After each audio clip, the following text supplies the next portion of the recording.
Well, I think you brought up the idea of how that it's easy to be judgmental, and if we haven't been there to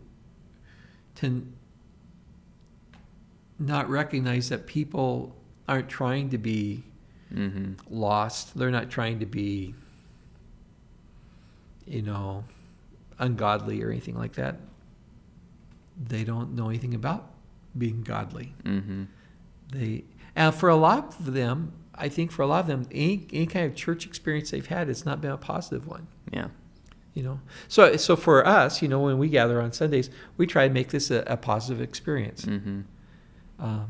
It's a guaranteed positive experience. You'll have a great time. We'll put that on our website. But I think that's an important part. You want to be friendly. I mean, and some people say, well, that's what every church says. They want to be a friendly place, and I hope so. I think that, and I've said this before, that as much as I try to put time and effort and energy into every sermon, I think that so much of what really resonates with people is what happens in the pews in terms of interaction with others. Has someone noticed me? Is someone acting caring? Is someone talking with me or acknowledging that I'm here? So the things that happen in the pews and in the before service, in the middle of service, and after service, I just think that that's such an important part of what goes on, hopefully in every church, but definitely in our church. And when after the break and people are coming back and they're not settling down, they're still talking and You're engaging, up there waving hands. trying to get their attention. I'd much rather have a church that loves each other and is engaged with each other. And I think that what I have to say is good, but I also know, well, I try to. Sometimes I'm not very impressed with my sermon either. So, but so much of, you look forward to seeing your friends here. The community aspect of it. Yeah, and that's in some ways that's been, pushed back against, like, well, your church shouldn't be a Kiwanis club or Chamber of Commerce group, or it should be something different. It should be holy. Well, I think God does holy stuff among His people, and it's not just the preacher that's God uses. Thank God. But you think about the community, the group that's in the sound booth that does their thing, and they're together and they're talking to each other. You guys are talking to each other all probably during the sermon too. Oh, yeah. Yeah. All right. No, we're cracking jokes. Like, did you see what Pastor just did? No. Turn him down. Yeah. Stop fiddling with the mic. No.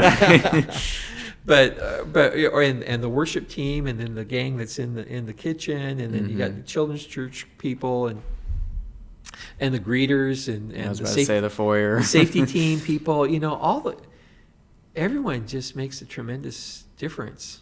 And they have kind of their own little community, and they talk with each other, and they begin to connect. And then, as people come in, there's different groups within the church, and they kind of huddle together and sit together and connect and hug on each other and love on each other. I think that's probably my favorite part of church.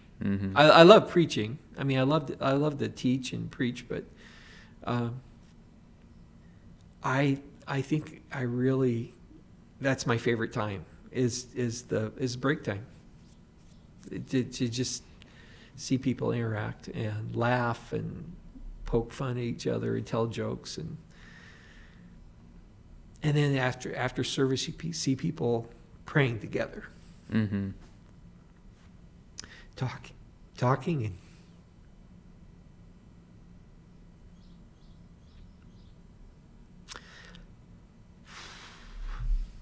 talking and sharing,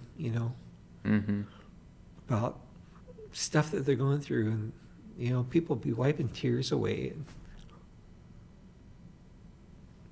so what we should do.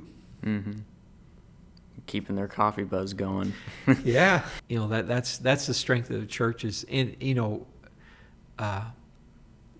the the fact that people aren't in a hurry to leave, I love that. Yeah. I mean, it just shows that they got people here they want to talk to, and a lot of times they'll shift over to a restaurant or go gather. And Lori's mentioned about different groups that meet throughout the week, and they'll gather together, they'll play games, and they'll do stuff. And you guys have talked about, even as young adults, that you'll go and you'll have your gathering, and then you'll go play pickleball or something like that, or try to. Did I tell you about that? I can't remember. Yeah, you did. Okay, yeah. Yeah, you said you guys were out doing that and having fun. That's good fun. Yeah, so I mean, those are valuable things. Mm-hmm. So valuable. So, but the other thing too is then recognize that when people come to church, we can't assume that they know what's going on. Yeah. So we have to be friendly and nice and guide them and direct them and bring them into the loop. Yeah, bring them into the loop and not be weird. Mm-hmm. Not be weird. That's my challenge. Well, don't be awkward. That's the challenge. And not assume that people know what's going on. Yeah. And so that's one of the nice things I've there are multiple reasons why we have kind of an outline of the sermon, because I think it's important that people become familiar with God's word. So that's there, and then also to know that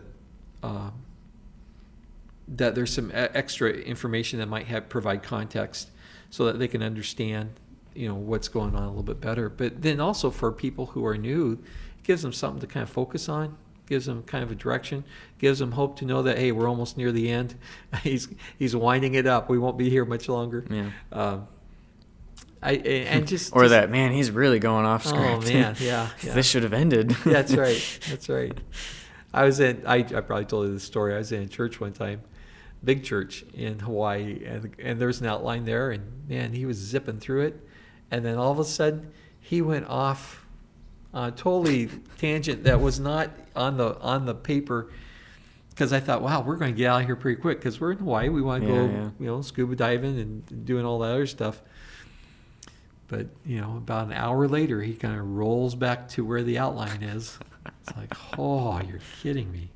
So anyway, it was a good lesson. Yeah. It was a good lesson to learn that stay kind of on script. Yeah. People only have so much attention. Right. Well, that's the other thing, and I think we've talked about that too, is that for me to assume or presume that everyone's going to listen with rapt attention to every word I say in a 30-minute presentation is foolishness on my part. Yeah. I'm talking to you right now, and I doubt I have your full attention. You're probably thinking about a whole other bunch of things. Thinking about Hawaii, Man, I miss scuba diving. But if that can provide a tool, the outline, to help focus attention, then that's helpful too. Yeah. And if I can get people, focus in on the main points, zip in and out. Like I said, when I was growing up and starting out as an associate pastor, that I took notes, literally took notes, because that's how I kept my attention on what was being preached. Otherwise, I'd be all over the place. Mm-hmm. And plus, I wanted to learn, so that was a helpful thing to me too. So you'll find whatever tools you need to have for your group. Yeah. Maybe sugar. I don't know. Candy. No. Edit that one out. Beep. Yeah, YouTube won't let that go on, or they'll edit that. We don't have a big enough audience. They won't catch it. Yeah.